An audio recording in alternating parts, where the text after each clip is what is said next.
हजारों साल पहले एक अजीब सा म्यूटेशन हो जाने से कुछ लोगों के डीएनए में एक ऐसा चेंज आ गया कि वो इमॉर्टल बन गए। मतलब कि ना तो अब उन लोगों की उम्र बढ़ेगी और ना ही कोई उन्हें जान से मार सकता है। और तब से ही उन लोगों ने सीक्रेटली अपना एक छोटा सा ग्रुप बनाकर दुनिया में मौजूद ऐसे मिशन को अंजाम देना चालू कर दिया, जिससे या तो इंसानियत खत्म हो सकती थी या तो फिर धरती के ऊपर एक बहुत ही बड़ा खतरा आ सकता था। अभी के लिए भी वो एक इसी तरह के मिशन को अंजाम देने के लिए एक वेयर हाउस टाइप की जगह पर घुसे हुए थे। पर उनके वहां पर घुसते ही वहां पर काफी सारे असैसिन उनके ऊपर बहुत बार फायर करते हैं, जिससे वो चारों के चारों अमर योद्धा घायल होकर जमीन पर गिर जाते हैं। असल में आज से 4 दिन पहले उन लोगों की लीडर एंडी बुकर नाम के अपने जैसे एक दूसरे अमर योद्धा से एक जगह पर जाकर मिलती है, जहां पर बुकर सबसे पहले तो उसको एज अ गिफ्ट एक नोवेल देता है, जो कि दुनिया की सबसे पहली छपी हुई नोवेल थी और उस समय पर बुकर ने खुद उसको खरीदा था। इसका मतलब कि सच में वो लोग कई हजार साल से जिंदा थे। खैर अभी के लिए बुकर एंडी के साथ बातें करते हुए उसे अपने एक ठिकाने पर लेकर जाने लग गया था, जहां पर उनके 2 साथी और मौजूद थे। पर रास्ते में अचानक से एंडी की फोटो वहां पर आए कुछ टूरिस्ट के फोन में आ जाती है, जिसको देखने के बाद एंडी काफी ज्यादा परेशान हो गई थी। और क्योंकि वो कभी भी अपनी आइडेंटिटी के बारे में किसी को नहीं बताना चाहती थी, इसीलिए वो तुरंत ही उन लोगों के पास जाकर उनसे उनका फोन लेते हुए अपनी फोटोज को उसमें से डिलीट कर देती है और बाद में उन लोगों की एक दूसरी फोटो खींचकर उनका फोन उनको वापस कर देती है। फिर अब इसके बाद वो दोनों वहां से निकलकर अपने बाकी 2 साथी निक और जोई के पास पहुंच गए थे, जो कि खुद भी एंडी को पूरे 1 साल बाद देखकर काफी ज्यादा खुश थे। फिर बाद में सबसे बात करके एंडी को पता चलता है कि असल में उन लोगों का इस बार का मिशन जेम्स कॉपली नाम के एक बंदे के पास से आया है, जो कि 8 साल पहले भी उन लोगों से एक मिशन को करवा चुका था। और ये बात जानते ही एंडी ने उसके साथ काम करने से साफ मना कर दिया था, क्योंकि असल में वो लोग अपनी प्राइवेसी को मेंटेन करने के लिए एक ऑर्गेनाइजेशन के साथ सिर्फ एक ही बार काम करा करते थे और उसके बाद वो लगभग 50 से 60 साल का वेट करा करते थे, ताकि पुराने मेंबर्स के रिटायर होने के बाद नए मेंबर वहां पर आ जाएं और उन लोगों के बारे में किसी को कुछ भी ना पता हो। हालांकि बुकर भी इस बात को बहुत अच्छे से फॉलो करा करता था, मगर उसके हिसाब से ये मिशन सच में काफी ज्यादा जरूरी होता है, क्योंकि इसमें काफी सारे बच्चों की जिंदगी का सवाल था। और तब जाकर एंडी डिसाइड करती है कि वो पहले तो मिशन के बारे में जाकर जेम्स से बात करेगी और वहां पर अगर उसको थोड़ी सी भी गड़बड़ लगी तो वो लोग तुरंत ही मिशन को रिजेक्ट करके वापस आ जाएंगे। इसीलिए तब एंडी और साथी बुकर तो जेम्स से मिलने के लिए चले जाते हैं और वहीं जोई और साथी ने एक स्नाइपर की मदद से जेम्स के ऊपर निशाना लगाकर बैठे हुए थे, ताकि अगर जेम्स वहां पर कोई जबरदस्ती करने की कोशिश करे तो उस समय पर उसका खात्मा हाथों हाथ करा जा सके। फिर अब जेम्स से बात करने के बाद एंडी को पता चलता है कि आज से कुछ समय पहले बहुत सारे आतंकवादी अफ्रीका के एक स्कूल में घुस गए थे, जहाँ पर जाने के बाद उन्होंने 13 से 14 साल तक की लड़कियों के साथ बहुत ज्यादा गलत हरकत करी और बाद में वो काफी सारी लड़कियों को डरा धमकाकर अपने साथ सूडान में ले गए। उन आतंकवादियों का प्लान असल में सभी लड़कियों को दूसरी कंट्रीज में बेचने का था, जिसकी वजह से उन सभी लड़कियों की जिंदगी पूरी तरह से बर्बाद हो जाती, मगर सरकार को तो इस बात से घंटा मतलब था। इसीलिए जेम्स की नजर में सिर्फ एंडी और उसकी टीम ही थी जो कि इस काम को परफेक्टली कर सकती थी। और ये सारी बातें सुनने के बाद तो एंडी भी इस मिशन को करने के लिए तुरंत मान गई थी। खैर अभी के लिए जेम्स एंडी को मिशन की सारी डिटेल और साथ ही टेररिस्ट के ठिकाने की लोकेशन दे देता है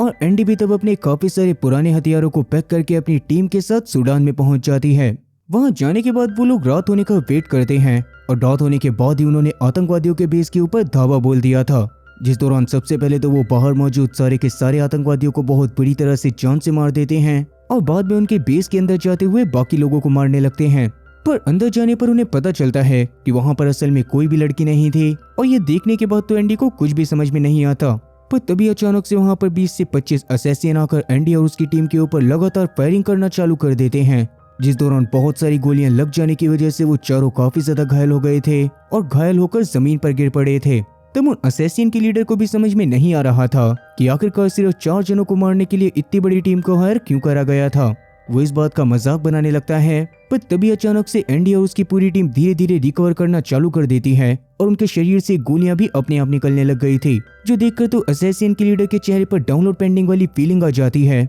और उतने में ही एंडी और उसकी सारी टीम के घाव भी बढ़ गए थे, जिसके बाद वो चारों के चारों खड़े होकर तुरंत ही अपने पुराने हथियारों की मदद से वहां पर मौत का नंगा नाच करना चालू कर देते हैं। उन चारों ने थोड़ी ही देर में सभी असैसिन का हैप्पी आवर पूरी तरह से खत्म कर दिया था और एंडी को भी ये चीज समझ में आ गई थी कि असल में ये सब जेम्स ने ही जानबूझकर करवाया था। दरअसल 8 साल पहले ही उसको एंडी और उसकी टीम के ऊपर शक हो गया था कि वो बाकी असैसिन से काफी ज्यादा अलग हैं और इसीलिए ही उसने उन लोगों को टेस्ट करने के लिए सभी लोगों से उनको जान से मरवाने की कोशिश करी थी, जिससे ही फाइनली आज जाकर उसको ये बात कंफर्म हो गई थी कि सच में एंडी और उसकी टीम इमॉर्टल है। खैर अभी के लिए एंडी ने उस रूम में मौजूद सीसीटीवी कैमरा को बर्बाद कर दिया था, मगर वो जानती थी कि जेम्स ने लड़ाई वाला पूरा सिनेरियो पहले ही रिकॉर्ड कर लिया होगा। इसीलिए वो अभी के लिए अपने पुराने कपड़ों को जमीन में गाड़ते हुए अपनी टीम के साथ डिसाइड करती है कि वो जल्दी से जल्दी जेम्स को ढूंढकर खत्म कर देंगे, क्योंकि अगर वो ऐसा नहीं करते तो जेम्स की हरकत की वजह से एंडी और उसकी टीम के ऊपर आगे चलकर बहुत बड़ी मुसीबतें आ सकती थी। वहीं दूसरी तरफ जेम्स ने भी किसी आदमी को कॉल करके उससे मिलने की मांग करी थी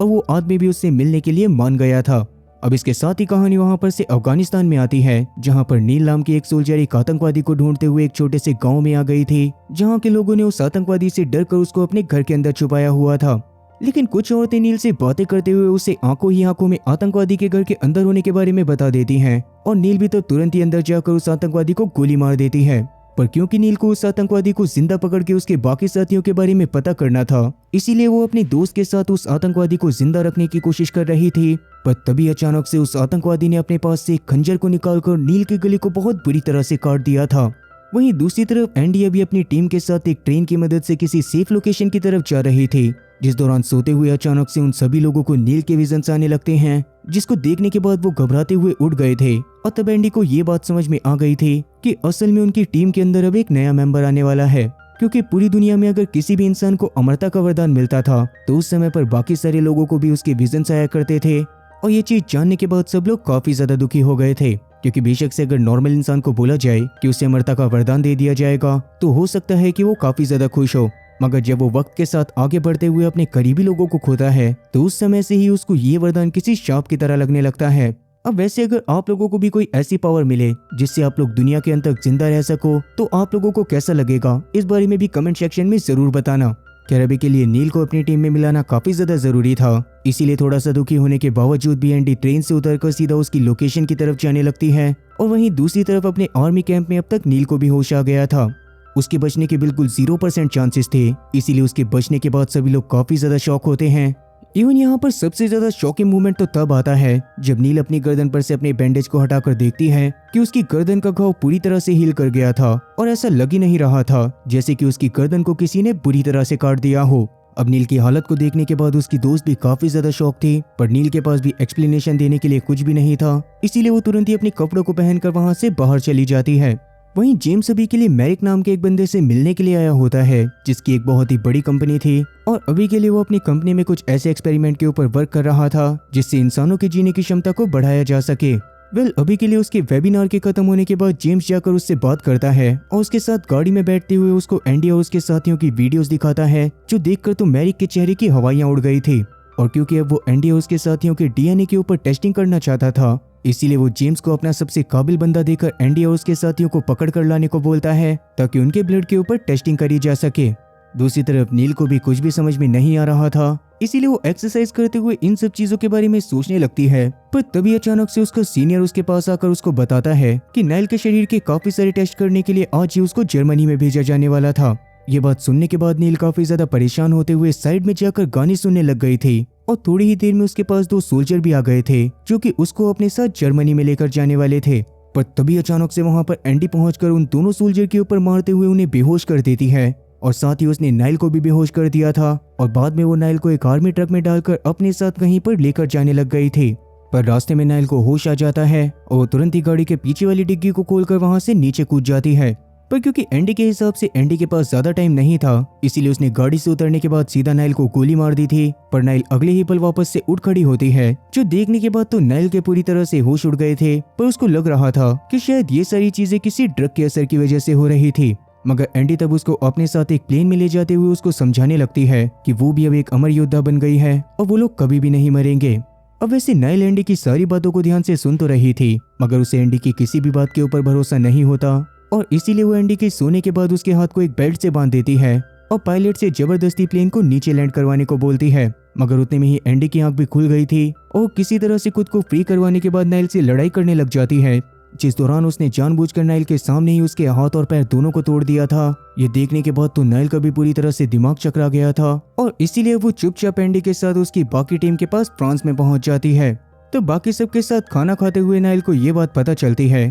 कि 1150 साल पहले एक लड़ाई के दौरान जोई और निक एंडी को मिले थे, पर उस वक्त पर एंडी उन लोगों के साथ काम नहीं करा करती थी और कई 100 साल बाद जाकर उन लोगों ने एक दूसरे के साथ इस तरह की टीम को बनाया था। उनकी टीम में सबसे ज्यादा पुराना मेंबर खुद एंडी ही थी, जिसकी उम्र लगभग 5,500 साल से भी ज्यादा थी और अभी के लिए उसको अपनी असली उम्र के बारे में याद भी नहीं होता, क्योंकि वो मरने का वेट करते करते इतनी ज्यादा बड़ी हो चुकी थी कि उसने अपनी उम्र को गिनना ही बंद कर दिया था। अब वैसे नाइल को लग रहा था कि शायद वो लोग कभी भी नहीं मरेंगे, पर तब एंडी उसको अपने 1500 साल पुराने एक साथी के बारे में बताती है, जिसके अचानक से एक टाइम पर घाव भरना बंद हो गए थे और उसी दौरान उसकी नॉर्मल इंसानों की तरह मौत भी हो गई थी। मतलब कि इमॉर्टल्स की लाइफ में भी एक ना एक टाइम ऐसा आता था जब वो एक नॉर्मल ह्यूमन की तरह बन जाते थे, पर किसी को भी इस बारे में नहीं पता था कि उन लोगों की लाइफ में इस तरह का टाइम कब आएगा। फिर रात में सोते समय नाइल को एक बहुत ही डरावना सपना आता है, जिसको देखकर वो बहुत ज्यादा डरते हुए उठी थी और तब जाकर नाइल से बात करके सबको पता चलता है कि नाइल ने अपने सपने में उनके जैसी ही एक औरत को देखा,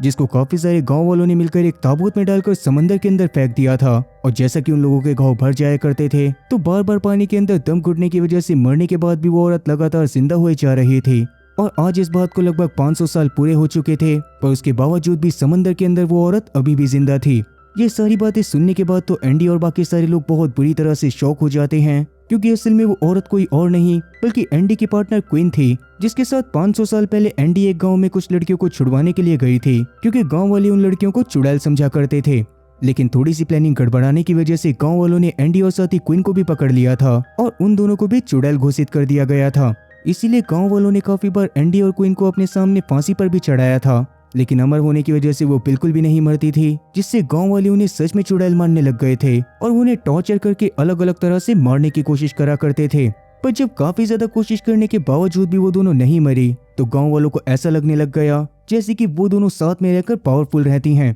इसीलिए तब उन लोगों ने क्वीन को एक ताबूत में बंद कर समंदर की गहराई में फेंक दिया और इसके बाद वो लोग एंडी को भी जान से मारने वाले थे, पर एंडी जैसे तैसे बचकर वहां से निकल गई थी। उसके बाद से 500 साल के बीच में उसने काफी बार क्वीन को समंदर के अंदर ढूंढने की कोशिश करी थी, पर उसे उसकी एग्जैक्ट लोकेशन के बारे में कुछ भी नहीं पता था। और अभी क्वीन के बारे में सुनने के बाद एंडी सच में काफी ज्यादा इमोशनल हो चुकी थी। अब नाइल भी ये बात सुनने के बाद काफी ज्यादा परेशान होते हुए घर से बाहर चली जाती है और तब एंडी जाकर उससे बातें करने लगती है। पर तभी अचानक से उनके घर के अंदर एक बहुत ही बड़ा ब्लास्ट होता है, जो देखने के बाद एंडी और नाइल जब अंदर जाते हैं तो वहां पर उन्हें बुकर काफी ज्यादा घायल हालत में मिलता है। लेकिन उस समय तक निक और जोई को जेम्स के आदमी आकर अपने साथ लेकर जा चुके थे। तब तुरंत ही एंडी बुकर को होश में लाने की कोशिश करने लगती है और थोड़ी देर बाद बुकर होश में आकर बताता है कि अचानक से ही कुछ असैसिन ने उनके घर के अंदर बम फेंक दिया और बुकर इससे इतना ज्यादा घायल हो गया था कि वो निक और जोई की कोई भी मदद नहीं कर पाया। खैर अभी के लिए क्योंकि एंडी को ये बात समझ में आ गई थी कि ये सारा का सारा काम जेम्स का कराया है,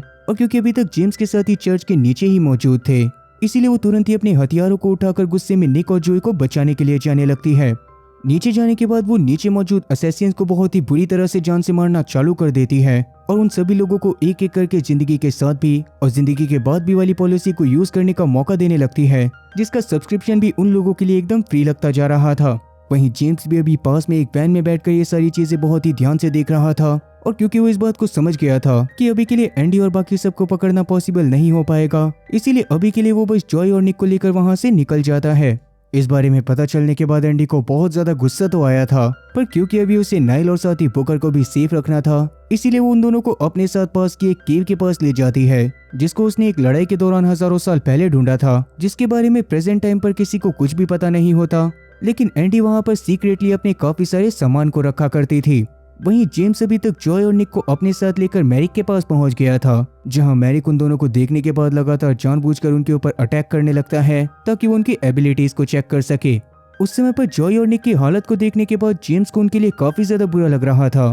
क्योंकि बस वो इंसानों की उम्र को बढ़वाने के लिए उन दोनों को पकड़वाना चाहता था। पर यहाँ पर अब जाकर उसे रियलाइज होने लगता है कि सच में उसने एक बहुत ही बड़ी गलती करी है, क्योंकि मैरिक बस बहुत ज्यादा अमीर होने के लिए उनका यूज करने वाला था, और अगर वो उनकी बॉडी से काफी सारे डीएनए को निकालने के बाद भी अपने एक्सपेरिमेंट में सफल नहीं होता, तब भी वो जानबूझकर उनको अपने लैब में ही पकड़ कर रखता, ताकि बाद में वो लोग किसी और के हाथ में ना लग जाएं और कोई और उनके डीएनए से अमर होने की दवाई को ना बना सके। तब जेम्स मैरिक को ऐसा करने से मना करता है, मगर मैरिक उसको उल्टा सीधा बोलने के बाद बुकर और साथी एंडी को भी पकड़ कर लाने को बोलता है। दूसरी तरफ अचानक से एंडी नोटिस करती है कि अभी थोड़ी देर पहले हुई लड़ाई के दौरान उसके कंधे पर जो घाव लगा था वो अभी तक भी नहीं भरा था और वहां पर से ब्लीडिंग हो रही थी। ये देखने के बाद वो सच में काफी ज्यादा परेशान हो जाती है, मगर अभी वो इस बारे में नाइल और साथी बुकर को कुछ भी ना बताकर वहां से सीधा पास की एक मेडिकल शॉप पर चली जाती है, जहाँ की केमिस्ट उसकी हालत को देखने के बाद उसकी दवाई लगाने में मदद करने लग गई थी। और उस दौरान एंडी को अपने उस पार्टनर के विजन्स आ रहे थे जिसको 1500 साल पहले उसने अपनी आंखों के सामने मरते हुए देखा था।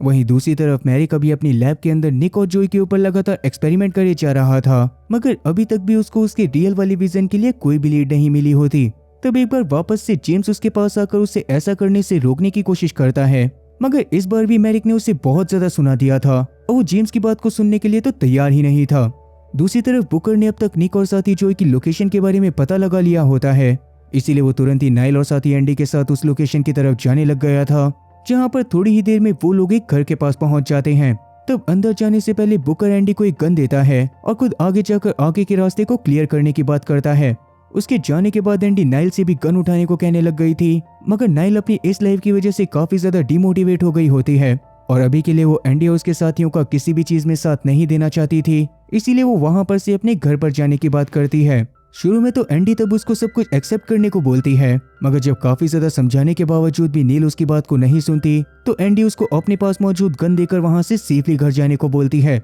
इसके बाद बुकर और साथी एंडी सीधा उस घर के अंदर घुस गए थे, जो कि किसी और का नहीं बल्कि जेम्स का घर था। वहां पर जाने के बाद एंडी जेम्स के ऊपर अटैक करके उससे निक और जोई के बारे में पूछने ही वाली थी, पर उससे पहले अचानक से ही जेम्स उसके पेट पर शूट कर देता है और उस दौरान बुकर ने भी एंडी के हाथों को जानबूझकर पकड़ लिया था। ये देखने के बाद तो एंडी के पूरी तरह से होश उड़ जाते हैं और तब जाकर उसे समझ में आता है कि बुकर ने अभी कुछ समय पहले जेम्स और उसके साथियों के साथ हाथ मिला लिया था, जिसका रीजन पूछने पर एंडी को समझ आता है कि असल में मैरिक की टीम ने उससे वादा करा था कि वो किसी तरह से ऐसी दवाई को भी ढूंढ निकालेंगे जिसकी मदद से उनकी इमॉर्टैलिटी को खत्म करा जा सकता था। और क्योंकि जेम्स सच में अपनी इतनी बड़ी लाइफ की वजह से बहुत ज्यादा दुखी हो गया था, इसीलिए बस वो किसी भी हालत में मरना चाहता था। वहीं अब तक नाइल को एंडी की काफी ज्यादा याद आने लग गई थी और अभी के लिए उसकी गन को देखने पर उसे समझ आता है कि उस गन के अंदर एक भी बुलेट नहीं थी, जिससे उसको ये बात समझ में आ गई थी कि बुकर असल में एंडी को धोखा दे रहा था और उसने जानबूझकर एंडी के हाथ में एक खाली पिस्टल दी थी।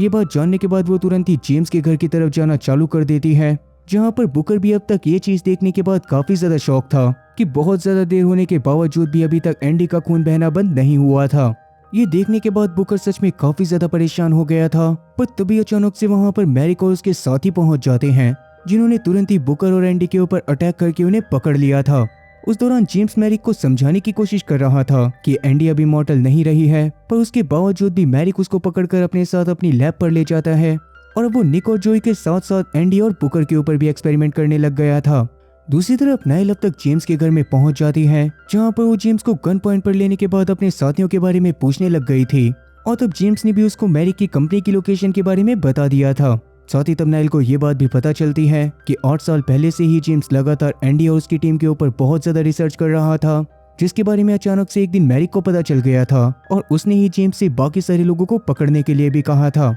मगर नाइल के पास इन सारी चीजों को सुनने का ज्यादा टाइम नहीं होता और वो तुरंत ही अपने साथियों को बचाने के लिए जेम्स के साथ मैरिक की कंपनी में पहुंच जाती है, जहां पर लिफ्ट से बाहर निकलते ही अचानक से नाइल के सामने काफी सारे सिक्योरिटी गार्ड आ जाते हैं, क्योंकि उसी फ्लोर पर असल में नाइल के दोस्तों को भी रखा गया था। अब उनमें से एक गार्ड ने नाइल को शूट कर दिया था, जो देखकर नाइल जानबूझकर जमीन पर पड़ी रहती है। वह उस गार्ड के थोड़ा सा आगे आते ही उसने उस गार्ड के साथ साथ बाकी सारे गार्ड्स को भी शूट करके खत्म कर दिया था। ये सारी की सारी चीजें मैरिक ने भी अपनी सीसीटीवी फुटेज से देख ली थी, जो देखने के बाद तो उसका दिमाग पूरी तरह से चकरा जाता है और अब वो नाइल को भी पकड़ना चाहता था। वहीं अब तक नाइल उस फ्लोर पर मौजूद सारे के सारे सिक्योरिटी गार्ड को खत्म करने के बाद अपनी टीम के पास पहुंच गई थी, जहां पर वो एंडी को फ्री करवाने के बाद इस बार उससे लड़ाई में साथ देने को बोलती है। मगर एंडी इस बार अपने इमॉर्टल ना होने की वजह से लड़ाई करने में बहुत ज्यादा डर रही थी, पर तब बाकी सारे जने उसे किसी तरह से हिम्मत देते हैं, जिससे एंडी भी बाकी सबकी मदद करने के लिए तैयार हो गई थी और साथ ही अभी के लिए उसे बुकर की भी जरूरत थी, इसीलिए वो भरोसा करके बुकर को भी खोल देती है। इसके बाद वो पांचों के पांचों बाहर निकलकर वहां पर मौजूद सभी सिक्योरिटी गार्ड को जान से मारने लगते हैं, जिस दौरान अगर कोई भी सिक्योरिटी गार्ड एंडी की तरफ गोली चला रहा था तो सारे जने जानबूझकर उसके सामने आके उसकी जान को बचा रहे थे। इमॉर्टल ना होने के बावजूद भी एंडी वहां पर मौजूद सभी गार्ड्स को बहुत ही बुरी तरह से जान से मार रही थी और इसी तरह से काफी देर लड़ाई करने के बाद उन पांचों ने मिलकर सभी सिक्योरिटी गार्ड को खत्म कर दिया था और अभी के लिए वो सीधा मैरिक के रूम की तरफ जाने लग गए थे। मैरिक भी तब काफी ज्यादा डर जाता है और वो एंडी के ही एक पुराने हथियार को उठाकर बाकी सबके रूम में आने का वेट करने लगता है। और वैसे उन लोगों ने मैरिक को चकमा देकर उसके ऊपर पीछे से हमला बोल दिया था, जिस दौरान वो मैरिक के साथ भी मौजूद सभी गार्ड्स को जान से मार देते हैं, पर उस दौरान मैरिक को वहां से भागने का मौका मिल गया था। ये देखने के बाद तब निक, जोई और साथ ही बुकर तो उसको ढूंढने के लिए चले गए थे, पर एंडी और नाइल वहीं पर खड़े होकर एक दूसरे से बातें कर रहे थे। और उतने में ही मैरिक रूम के साइड से निकलकर एंडी के ऊपर गन पॉइंट कर देता है। वो किसी भी हालत में एंडी को जान से मारना चाहता था, जो देखने के बाद नाइल उसको रोकने की कोशिश करती है और उसी दौरान एंडी भी उसके ऊपर अपने हथियार से हमला कर देती है। पर तब मैरिक ने गुस्से में आकर एंडी के ऊपर गोलियां चलाना चालू कर दिया था, जो देखकर जैसे तैसे नील बुलेट के सामने आकर मैरिक को पकड़ते हुए उतनी बड़ी बिल्डिंग से सीधा नीचे जमीन पर छलांग मार देती है। तब एक गाड़ी पर गिरने की वजह से मैरिक की तो मौत हो गई थी, पर क्योंकि नील को तो अमरावती का वरदान मिला हुआ था, इसीलिए थोड़ी ही देर में उसके घाव पूरी तरह से भर जाते हैं और एंडी और उसकी टीम आकर खुशी खुशी उसको अपने साथ ले जाती है। फिर उसके कुछ समय बाद उन्होंने बुकर के धोखा देने की वजह से उसके साथ में एक मीटिंग रखी थी, जिसके लिए एंडी ने सजा देने के लिए उसको सभी लोगों से 100 साल तक दूर रहने को कहा था। जो जानकर बुकर सच में काफी ज्यादा परेशान हो गया था, क्योंकि कहीं ना कहीं वो जानता था कि 100 साल बाद जब वो वापस आएगा तो उसको एंडी जिंदा नहीं मिलेगी। पर क्योंकि सच में वो अपनी गलती का पश्चाताप करना चाहता था, इसीलिए वो एक आखिरी बार एंडी को गले लगाने के बाद इमोशनल होता हुआ वहां से चला जाता है। और तब एंडी अपनी टीम में जेम्स को भी शामिल कर लेती है, क्योंकि जेम्स का रिसर्च स्टाइल सच में काफी ज्यादा खतरनाक था और क्योंकि अभी के टाइम पर वैसे भी सारी चीजें बहुत ज्यादा एडवांस हो चुकी थी,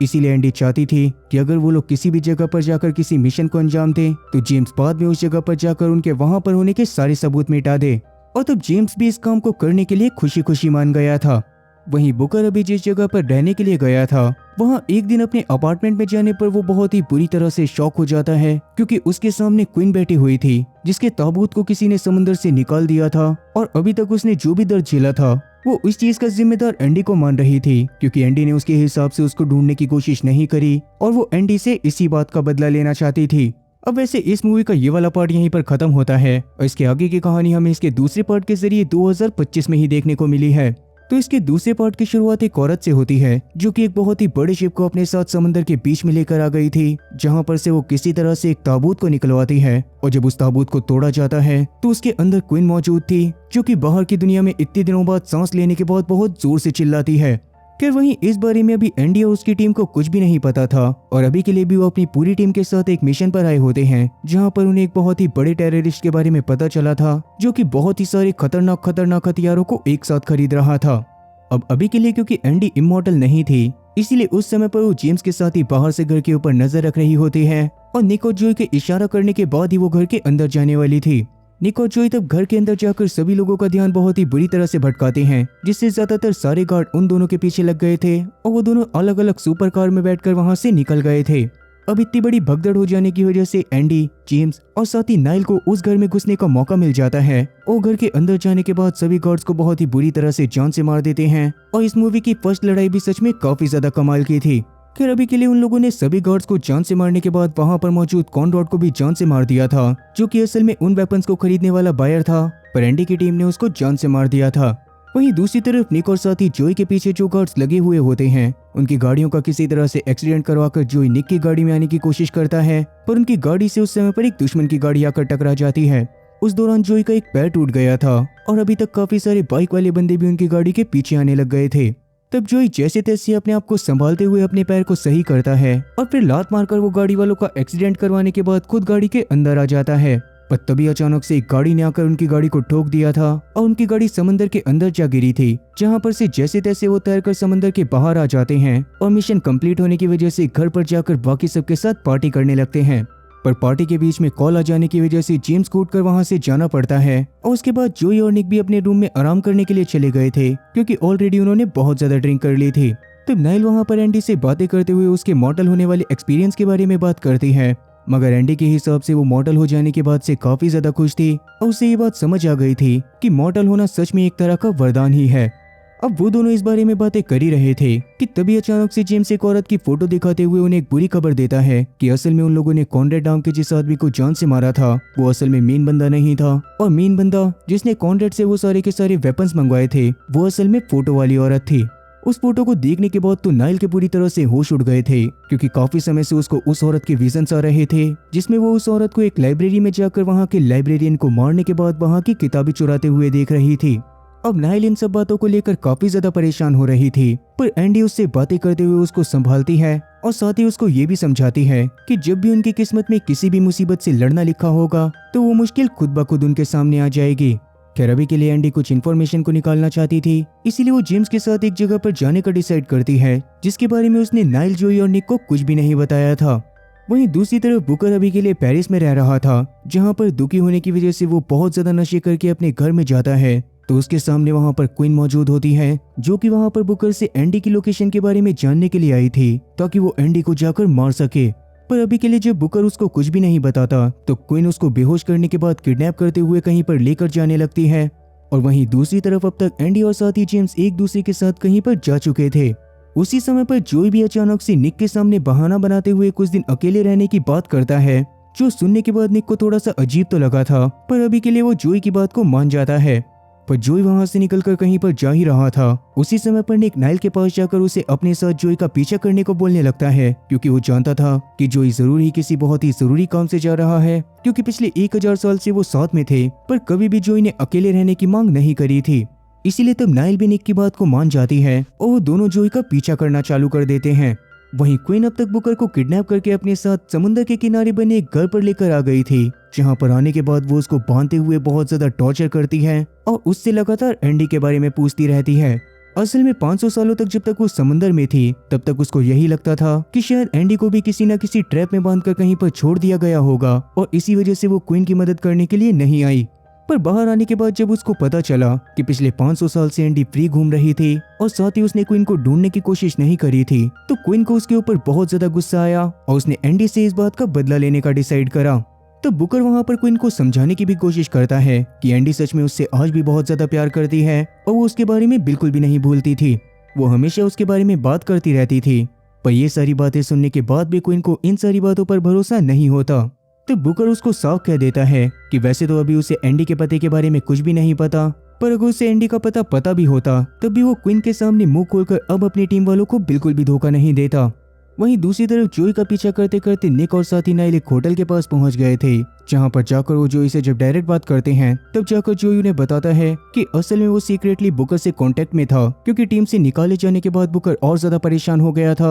और साथ ही उसने बहुत ज्यादा नशे करना भी चालू कर दिया था। ये बात जानने के बाद पहले तो वो दोनों उससे झूठ बोलने के लिए उसके ऊपर गुस्सा करते हैं, पर बाद में जब उन्हें पता चलता है कि बुकर के रूम में काफी सारा खून पड़ा हुआ था और साथ ही वो वहां पर से गायब था, तो वो तुरंत ही वापस जाकर एंडी को इस बारे में बताने का डिसाइड करते हैं। वहीं दूसरी तरफ एंडी अभी जेम्स के साथ साउथ कोरिया में किसी बहुत ही खास इंसान से मिलने के लिए आई हुई थी और साथ ही तब वो जेम्स से ये भी बोलती है कि वो उस इंसान की पर्सनैलिटी के बारे में जानने के बाद शॉक ना हो जाए। इतना बोलने के बाद वो उस इंसान यानी कि टुआ के पास पहुंच गई थी, जो कि उन्हीं की तरह इमॉर्टल था और साथ ही वो एक बहुत ही बड़ा लाइब्रेरियन भी था। उससे बात करते हुए एंडी उसको नाइल के सपने के बारे में बताती है, जिसके बारे में सुनने के बाद टुआ जेम्स और साथ ही एंडी को अपने साथ अपनी लाइब्रेरी में लेकर चला गया था, जो कि असल में वही लाइब्रेरी थी जिसको नाइल ने अपने सपने में देखा था। इवन टुआ खुद भी वो लाइब्रेरियन होता है जिसके ऊपर उस औरत ने हमला करा था और तब जाकर टुआ बताता है कि असल में उस औरत का नाम डिस्कॉर्ड है। अब इस लाइब्रेरी के अंदर टुआ ने पिछले 2500 सालों से सभी इमॉर्टल्स के बारे में हर एक चीजें लिखी हुई थी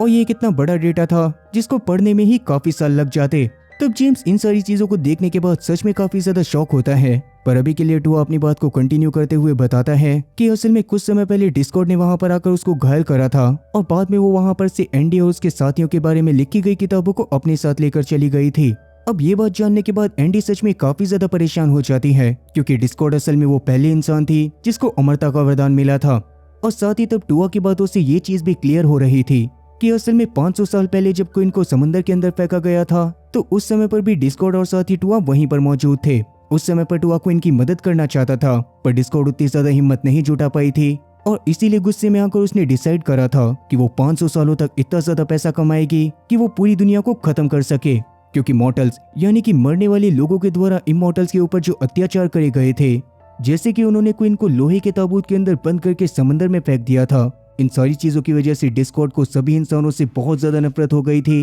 और उसने आगे चलकर सभी इंसानों को खत्म करने का फैसला करा था। ये बातें सुनने के बाद फाइनली एंडी को समझ में आ जाता है कि असल में डिस्कॉर्ड इतने सारे वेपन्स को सिर्फ इसी वजह से मंगवा रही थी ताकि पूरी दुनिया को वो जल्दी ही खत्म कर सके, और क्योंकि कहीं ना कहीं वो जानती होगी कि एंडी और उसकी टीम उसको रोकने की कोशिश जरूर करेगी, इसीलिए ही वो एंडी और उसकी टीम का डेटा लेकर चली गई थी ताकि उन लोगों को भी जान से मारा जा सके। तब डिस्कॉर्ड को रोकने के लिए एंडी टुआ से उसकी मदद मांगती है, जिस पर पहले तो टुआ ने मना कर दिया था, पर बाद में जब उसको एंडी के उसकी पावर को लूज करने के बारे में पता चलता है तो वो तुरंत ही एंडी की मदद करने के लिए तैयार हो जाता है। फिर पेरिस में वापस जाने के बाद टुआ को देखकर सारे के सारे लोग काफी ज्यादा शॉक थे और सबसे ज्यादा शॉक तो खुद नाइल थी, क्योंकि उसने टुआ को पहले अपने सपने में भी देखा था।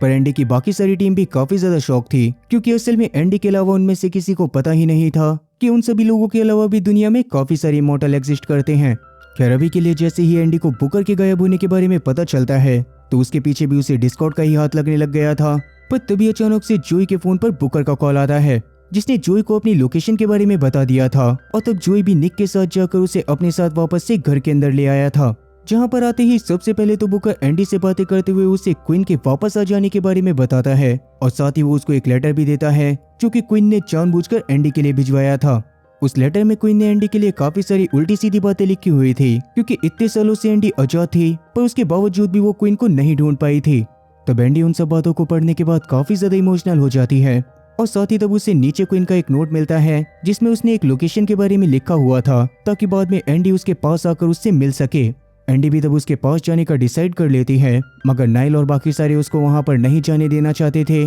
क्योंकि एंडी अभी के टाइम पर इमॉर्टल हो चुकी थी और हो सकता था कि उसके वहां पर जाते ही क्वीन उसको जान से मार दे। यही सारी बातें याद आने के बाद एंडी सच में काफी ज्यादा इमोशनल हो जाती है। जहां अब शुरू में तो उसकी क्वीन को फेस करने की हिम्मत नहीं हो रही थी, पर जैसे तैसे वो हिम्मत करके नाइल को थोड़ा सा दूर रहने को बोलती है और अकेले ही क्वीन के सामने पहुंच जाती है। वो दोनों ही एक दूसरे को हर सेंचुरी की ड्रेस में इमेजिन कर रहे थे और इसके बाद एंडी क्वीन से बातें करते हुए उससे माफी मांगती है। पर क्वीन सच में उसके ऊपर काफी ज्यादा गुस्सा थी और साथ ही उसे सबसे ज्यादा गुस्सा तो इस बात पर आ रहा था कि नॉर्मल इंसानों ने ही क्वीन को पानी के अंदर फेंका था और अभी के लिए एंडी मिशन करके इंसानियत को बचाने की कोशिश कर रही थी। तब एंडी उसको किसी तरह से समझाते हुए उसे उसकी टीम में ज्वाइन करने को बोलती है, मगर क्वीन ने उसके ऑफर को पूरी तरह से ठुकरा दिया था और अभी के लिए वो उसको बहुत ज्यादा उल्टा सीधा बोलने के बाद वहां से जाने लग गई थी। तब एंडी उसके पीछे जाकर उसको रोकने की कोशिश करती है, मगर क्वीन उसकी बातों को ना सुनकर उसके ऊपर अटैक करने लग गई थी और तब वो दोनों ही एक दूसरे से लड़ाई करना चालू कर देते हैं, जो देखने के बाद नाइल तुरंत ही वहां पर भागते हुए आकर वहां पर मौजूद डिस्कॉर्ड के बारे में बताती है,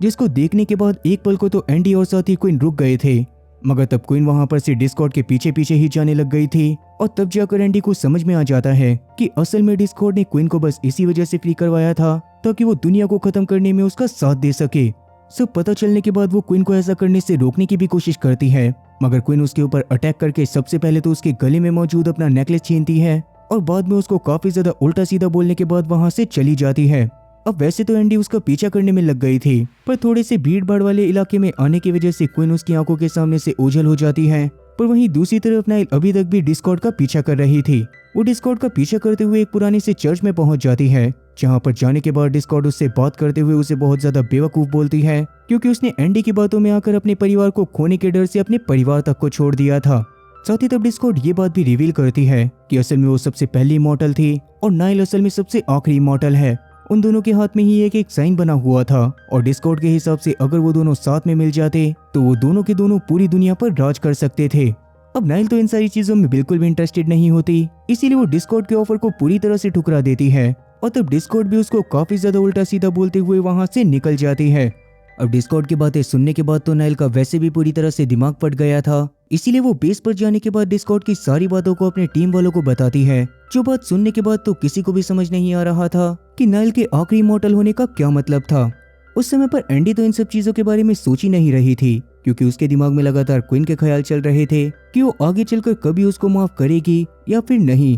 खैर अभी के लिए टुआ वहां पर से बुकर को अपने साथ अपने एक रूम में ले गया था, जहां पर वो उससे कुछ बुक्स पढ़ते हुए जानने की कोशिश करता है कि क्या कभी नाइल ने एंडी के ऊपर अटैक करके उसको घायल करा था। अब ये चीज असल में एंडी की नाइल से फर्स्ट मीटिंग के दौरान हुई थी, जहां पर नाइल ने उसको दुश्मन समझकर उसको घायल कर दिया था। ये बात जानने के बाद टुआ समझ जाता है कि सच में नाइल आखिरी इमॉर्टल है और लास्ट इमॉर्टल के बारे में कुछ पुरानी इमॉर्टल्स की बुक में लिखा हुआ था कि लास्ट इमॉर्टल अगर किसी भी इमॉर्टल को घायल करता है तो कुछ समय बाद घायल हुए इमॉर्टल की शक्तियां पूरी तरह से चली जाएंगी। उस समय पर इमॉर्टल के पास सिर्फ दो ही रास्ते हुआ करते थे कि या तो वो अपनी इमॉर्टैलिटी को पूरी तरह से बर्बाद होने दे और या तो फिर वो खुशी से अपनी इमॉर्टैलिटी को किसी और को दान कर दे। ये बात सुनने के बाद सच में बुकर काफी ज्यादा शॉक होता है, पर कहीं ना कहीं अब उसे ये बात समझ आ गई थी कि एंडी की इमॉर्टैलिटी को रिस्टोर करा जा सकता है। इसीलिए अभी के लिए वो एंडी के पास जाकर उससे थोड़ी देर बात करता है, जहां पर अभी भी एंडी क्वीन की वजह से काफी ज्यादा परेशान थी, मगर बुकर ने उससे थोड़ी देर बात करके उसको संभाल लिया था। दूसरी तरफ अब तक डिस्कॉर्ड भी क्वीन के पास पहुंच गई होती है और उन्होंने अपने काफी सारे वेपन्स को तैयार भी कर लिया था और बदले की आग में जलती हुई क्वीन भी डिस्कॉर्ड का साथ देकर पूरी दुनिया को खत्म करने के लिए पूरी तरह से तैयार थी।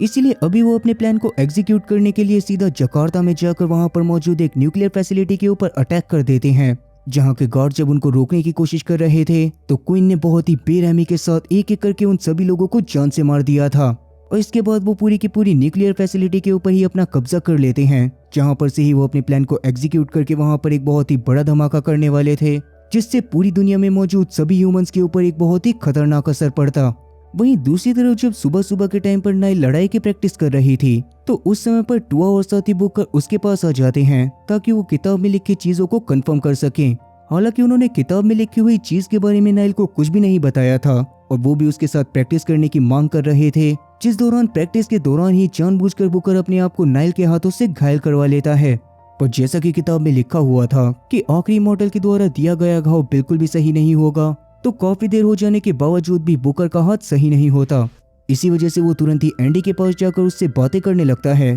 और उस दौरान वो अपनी खुशी से अपने मन में सोचने लग गया था कि उसकी इमॉर्टैलिटी एंडी के पास चली जाए, जिससे बिल्कुल ऐसा ही होता है। पर अभी एंडी को उसकी इमॉर्टैलिटी वापस आने के बारे में बिल्कुल भी पता नहीं चलता और वो बुकर से भी अभी बिल्कुल नॉर्मली बातें कर रही थी। वहीं जेम्स को भी अब तक जकार्ता में हुई हरकत के बारे में पता चल गया होता है, जिसके बारे में वो जैसे ही एंडी और बाकी सबसे डिस्कस करता है तो एंडी तुरंत ही जकार्ता में जाकर किसी तरह से क्वीन और डिस्कॉर्ड से उस न्यूक्लियर फैसिलिटी को फ्री करवाने का फैसला करती है, क्योंकि कहीं ना कहीं वो इस बात को जानती थी कि उस न्यूक्लियर फैसिलिटी के अंदर सच में काफी ज्यादा खतरनाक केमिकल और बहुत ही बड़े बड़े मिसाइल्स हैं, जिसकी मदद से पूरे वर्ल्ड को बहुत आसानी से डिस्ट्रॉय करा जा सकता था। तो बाकी सारे टीम वाले भी उसका साथ देने के लिए पूरी तरह से तैयार थे और वो इंडोनेशिया में पहुंचने के बाद बाइक की मदद से सीधा उस न्यूक्लियर फैसिलिटी में चले जाते हैं, जहां पर जाने के बाद उन्हें सब कुछ काफी ज्यादा शांत शांत लग रहा था। तो वो बहुत ज्यादा सावधानी से बढ़ते हुए किसी तरह से न्यूक्लियर फैसिलिटी के अंदर घुस गए थे और तभी अचानक से डिस्कॉर्ड के काफी सारे आदमी आकर उनके ऊपर अटैक कर देते हैं,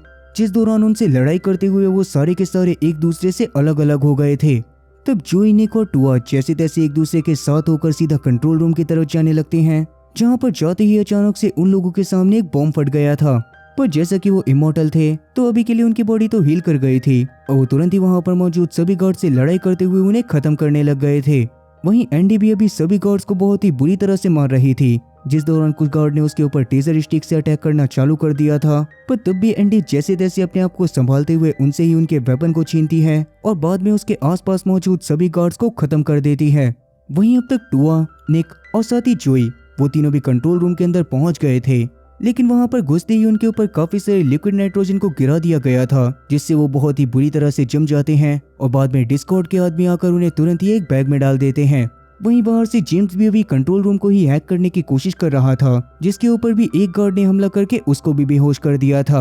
वहीं अब तक एंडी और साथी बुकर ने भी एक दूसरे को ढूंढ लिया होता है और वो क्वीन को ढूंढने के लिए फैसिलिटी के और ज्यादा अंदर जा रहे थे, पर उनके सामने एक जगह पर काफी सारे गार्ड्स आ जाते हैं। तब एंडी बुकर को आगे जाने को बोलती है, क्योंकि एंडी के हिसाब से वो अभी भी इमॉर्टल था और उसे गार्ड की गोलियों की वजह से कोई भी फर्क नहीं पड़ता। लेकिन तब जाकर बुकर उसके सामने रिवील कर देता है कि असल में उसने अपनी इमॉर्टैलिटी एंडी को दे दी है और उसकी जगह पर वो खुद इमॉर्टल हो गया है। ये बात जानने के बाद तो एंडी को सच में काफी ज्यादा बुरा लग रहा था, पर अभी के लिए वो सामने मौजूद गार्ड्स के पास जाकर उन्हें खत्म करती है। पर उसके बाद जब वो वापस से बुकर के पास आ रही थी तभी अचानक से बुकर के पीछे काफी सारे गार्ड्स आ गए थे और क्योंकि किसी भी हालत में बुकर एंडी का टाइम बर्बाद नहीं करना चाहता था, इसीलिए वो उसके सामने मौजूद गेट को बंद कर देता है और एंडी को आगे जाने को बोलकर सभी गार्ड से अकेला भिड़ जाता है। उस समय पर एंडी पागलों की तरह गेट को पीट रही थी ताकि वो सभी गार्ड से लड़ने में बुकर की मदद कर सके, मगर काफी ज्यादा कोशिश करने के बावजूद भी वो गेट नहीं खुलता और वहीं गार्ड्स की बहुत ही ज्यादा तादाद होने की वजह से वो फाइनली बुकर को भी जान से मार देते हैं, जो देखकर तो एंडी के पैरों तले पूरी तरह से जमीन खिसक जाती है। वहीं अब तक नील ही ऐसी थी जो कि फैसिलिटी के काफी ज्यादा अंदर जाकर सीधा क्वीन के पास पहुंच गई थी, जिसको देखने के बाद वो उसको दोस्ती के नाम पर धब्बा बोलने लगती है। जो बात सुनने के बाद क्वीन को इतना ज्यादा गुस्सा आया था कि उसने तुरंत ही नाइल के ऊपर अटैक करना चालू कर दिया था। तब नाइल भी उससे काफी ज्यादा बहादुरी से लड़ती है और उसके सारे हमलों का जवाब देने के बाद फाइनली वो उसको भी घायल कर देती है। तब क्वीन के घाव भरना बंद हो गए थे, जो देखकर वो काफी ज्यादा शॉक होती है, पर उतने में ही डिस्कॉर्ड वहां पर आकर पीछे से नाइल के ऊपर अटैक कर देती है। उसने तब नाइल को भी बंदी बना लिया था, पर डिस्कॉर्ड के हिसाब से क्वीन के मॉर्टल हो जाने की वजह से अब डिस्कॉर्ड को उसकी कोई भी जरूरत नहीं थी, इसीलिए वो उसको काफी ज्यादा घायल हालत में छोड़कर सीधा वहां पर से ऊपर की तरफ जाने लगती है। अब क्वीन इस बात से पूरी तरह से टूट गई थी, इसीलिए वो तुरंत ही वहाँ पर मौजूद बॉम्ब के डेटोनेटर को उठा लेती है और साइड में बैठ जाती है। इसके तुरंत बाद ही वहाँ पर एंडी पहुँच गई थी, जो कि फाइनली इस बार क्वीन से बातें करते हुए उससे दिल से माफी मांगती है और साथ ही उसको किसी तरह से विश्वास दिला देती है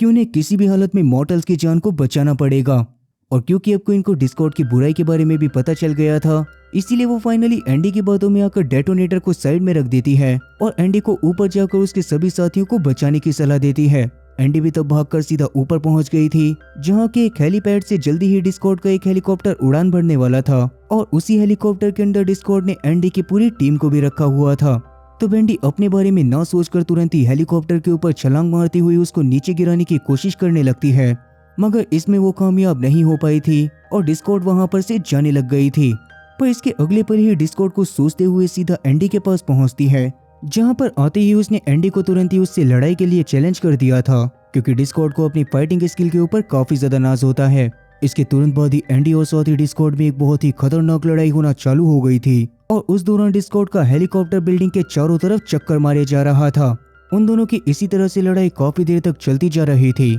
जिस दौरान एक बार एंडी धोखे से डिस्कॉर्ड को घायल कर देती है, पर डिस्कॉर्ड का घाव बिल्कुल भी नहीं भरता और तब जाकर डिस्कॉर्ड रिवील करती है कि असल में उसने अपने आप ही अपनी इमॉर्टैलिटी को खो दिया था और अभी के लिए उसने बाकी सारे लोगों को इसी वजह से पकड़ा था, जिससे वो फाइनली नाइल को मजबूर कर सकती थी और नाइल के आखिरी इमॉर्टल होने की वजह से वो बाद में नाइल को ब्लैकमेल करने वाली थी, ताकि परेशान होकर नाइल अपनी इमॉर्टैलिटी को डिस्कॉर्ड को दे दे। ये सारी बातें जानने के बाद एंडी का तो एकदम दिमाग चकरा जाता है, पर अभी के लिए डिस्कॉर्ड उसके ऊपर वापस से हमला करते हुए उसकी दोनों टांगों को काट देती है। अब वैसे इमॉर्टैलिटी वापस आ जाने की वजह से एंडी पूरी तरह से सही तो हो गई थी, पर क्योंकि अभी क्वीन भी काफी ज्यादा घायल होती है, इसीलिए वो तुरंत ही उसे अपने साथ लाइब्रेरी में लेकर जाती है, जहां जाकर उसने तुरंत ही सभी किताबों को पढ़ना भी चालू कर दिया था, ताकि वो किसी तरह से क्वीन की इमॉर्टैलिटी को वापस से ला सके। पर काफी ज्यादा कोशिश करने के बावजूद भी उसे इमॉर्टैलिटी हासिल करने का तरीका पता नहीं चलता, पर उसके बावजूद अभी क्वीन उसका साथ देने के लिए पूरी तरह से तैयार थी और साथ ही वो डिस्कॉर्ड से उसको धोखा देने का बदला भी लेना चाहती थी। लेकिन क्या क्वीन को आगे चलकर उसकी इमॉर्टैलिटी वापस मिलेगी और क्या वो लोग नील और बाकी सबको बचा पाएंगे? इस बारे में 1-2 साल तक हमें कुछ भी जानने को नहीं मिलेगा, क्योंकि इस कहानी का ये वाला पार्ट भी यहीं पर खत्म होता है। अब वैसे क्या आप लोगों के हिसाब से किसी इंसान के पास इमॉर्टैलिटी होती तो क्या उसके लिए ये कोई वरदान होता? इस बारे में कमेंट सेक्शन में जरूर बताना। और बाकी उम्मीद है कि आप लोगों को मेरी आज की कहानी भी काफी ज्यादा पसंद आई होगी। इसीलिए अगर कहानी पसंद आई हो तो चैनल को सब्सक्राइब करना और बेल नोटिफिकेशन को ऑल पर सिलेक्ट करना और साथ ही वीडियो को भी लाइक करना। मैं ऐसी ही और मजेदार एक्सप्लेनेशन वीडियोस लेकर आता रहूंगा। खैर तब तक के लिए टाटा और गुड बाय।